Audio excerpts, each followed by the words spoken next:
विष्णु।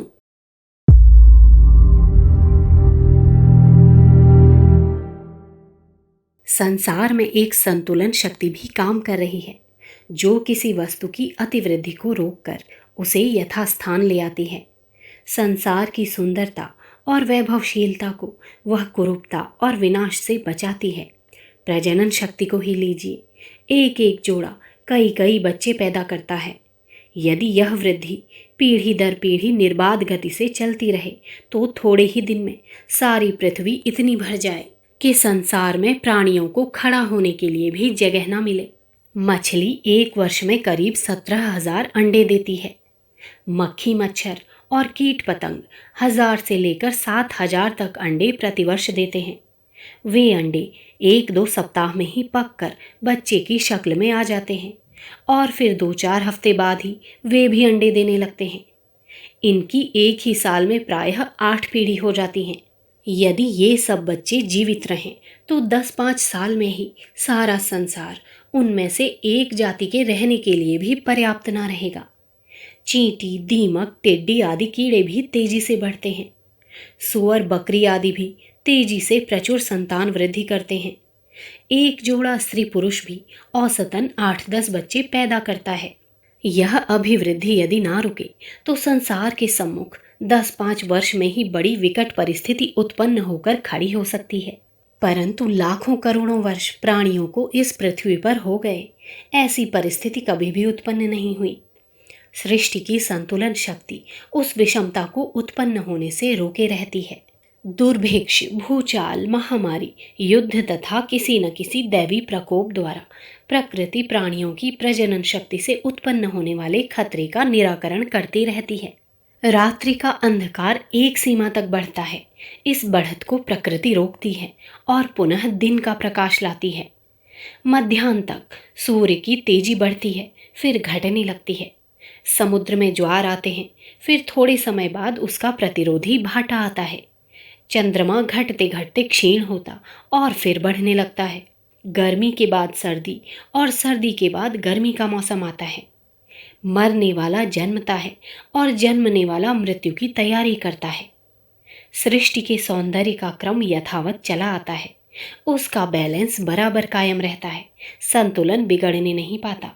पुराणों में ऐसे वर्णन आते हैं कि देवताओं को जब असुर सताते हैं तो वे इकट्ठे होकर विष्णु भगवान के पास जाते हैं और प्रार्थना करते हैं कि हमारी रक्षा कीजिए। कई पुराणों में ऐसी कथाएं मिलती हैं कि पृथ्वी पर जब अधर्म बढ़ा तो धरती माता गौ का रूप धारण कर विष्णु भगवान के पास गई और उनसे प्रार्थना की, अब मुझसे पाप का बोझ नहीं सहा जाता, मेरा उद्धार कीजिए। देवताओं की रक्षा करने तथा पृथ्वी का भार उतारने के लिए विष्णु भगवान अवतार धारण करते हैं। गीता में भी ऐसी ही प्रतिज्ञा है। यदा यदा हि धर्मस्य ग्लानिर्भवति भारत अभ्युत्थानम अधर्मस्य तदात्मानं सृजाम्यहम्। बुराइयों में ये गुण है कि वे आसानी से और तेजी के साथ बढ़ती हैं।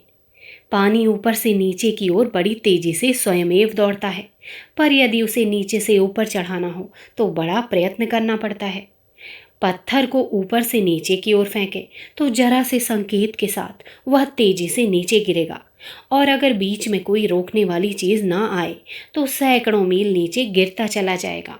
परंतु यदि उसी पत्थर को ऊपर की ओर फेंके तो बड़ा जोर लगाकर फेंकना पड़ेगा, सो भी थोड़ी ऊंचाई तक जाएगा, फिर नीचे गिर पड़ेगा।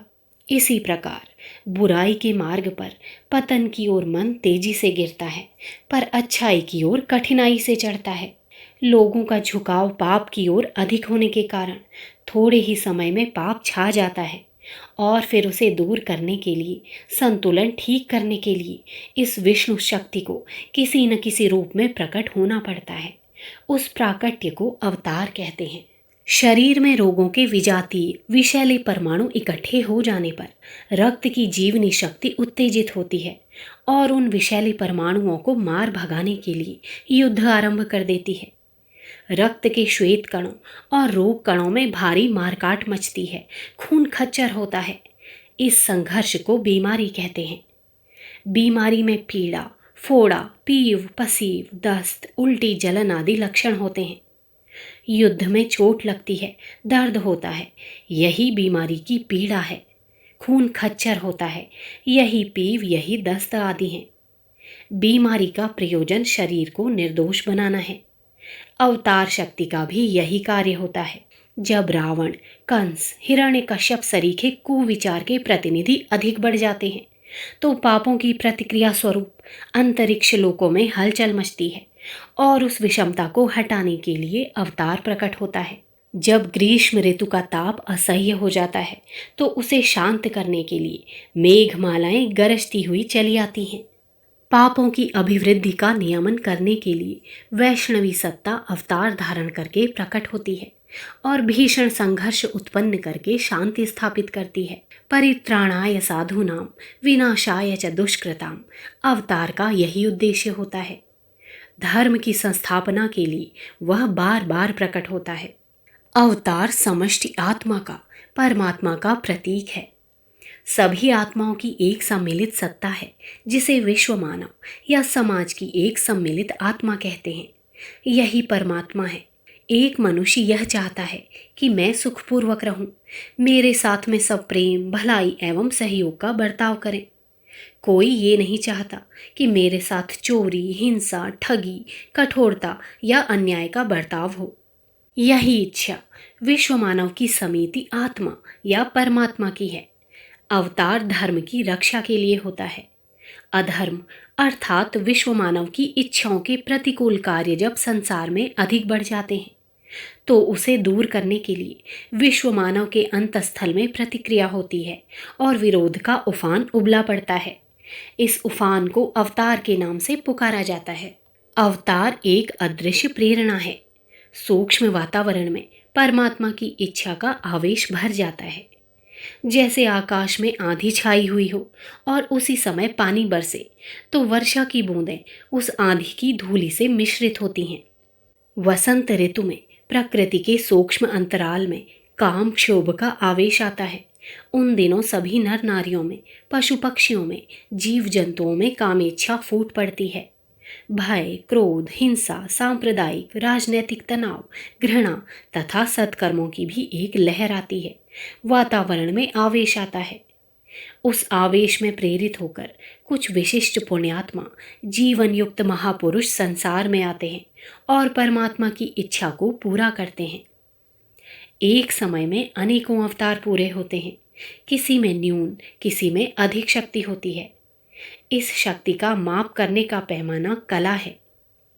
बिजली को नापने के लिए यूनिट, गर्मी को नापने के लिए डिग्री, लंबाई को नापने के लिए इंच, दूरी को नापने के लिए जैसे मील होते हैं, वैसे ही किस व्यक्ति में कितना अवतारी अंश है, इसका माप कला के पैमाने से होता है। त्रेता में परशुराम जी और श्री रामचंद्र जी एक ही समय में 2 अवतार थे। परशुराम जी को 3 कला तथा रामचंद्र जी को 12 कला का अवतार कहा जाता था। ये तो उस समय के विशिष्ट अवतार थे। वैसे अवतार का आवेश तो अनेकों में था। वानरों की महती सेना को तथा अनेकों अन्य व्यक्तियों को अवतार के समतुल्य कार्य करते हुए देखा जाता है। इसी प्रकार समय समय पर युग युग में आवश्यकता अनुसार अवतार होते हैं। बड़े कार्यों के लिए बड़े और छोटे कार्यों के लिए छोटे अवतार होते हैं। सृष्टि का संतुलन करने वाली विष्णु शक्ति वैसे तो सदा ही अपनी क्रिया जारी रखती है, पर बड़ा रोग इकट्ठा हो जाने पर बड़ा डॉक्टर भेजती है। उस बड़े डॉक्टर को उनके महान कार्यों के अनुरूप यश एवं सम्मान प्राप्त होता है। अवतारी महापुरुषों की पूजा यथार्थ में विष्णु शक्ति की पूजा है, जिसके वे प्रतीक होते हैं। लक्ष्मीपति विष्णु सृष्टि की सुंदरता की, संपन्नता की, सद्बुद्धि और सात्विकता की रक्षा करते हैं। लक्ष्मी जी के 4 हाथ सुंदरता, संपन्नता, सद्बुद्धि और सात्विकता के प्रतीक हैं। समस्त प्राणियों की समिष्ट सम्मिलित आत्मा लक्ष्मी है।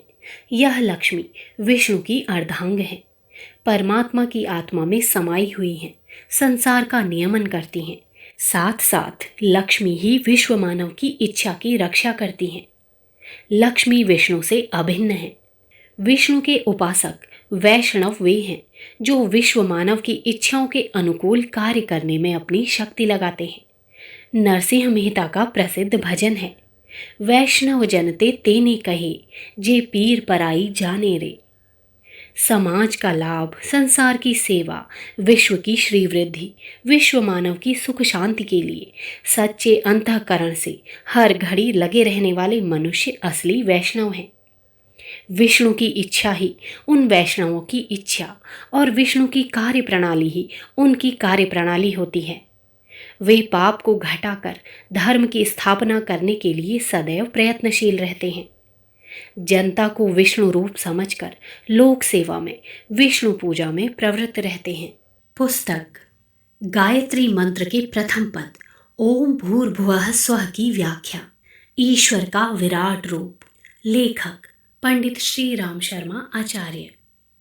अगर आपको हमारी ये वीडियो पसंद आई हो तो इसको लाइक करें, कमेंट और शेयर ज़रूर करें और हमारे YouTube चैनल ऋषि चिंतन को सब्सक्राइब भी कर लें। साथ ही बेल आइकन को भी दबाएं ताकि आपको आने वाली वीडियोस की नोटिफिकेशंस मिलती रहें। धन्यवाद।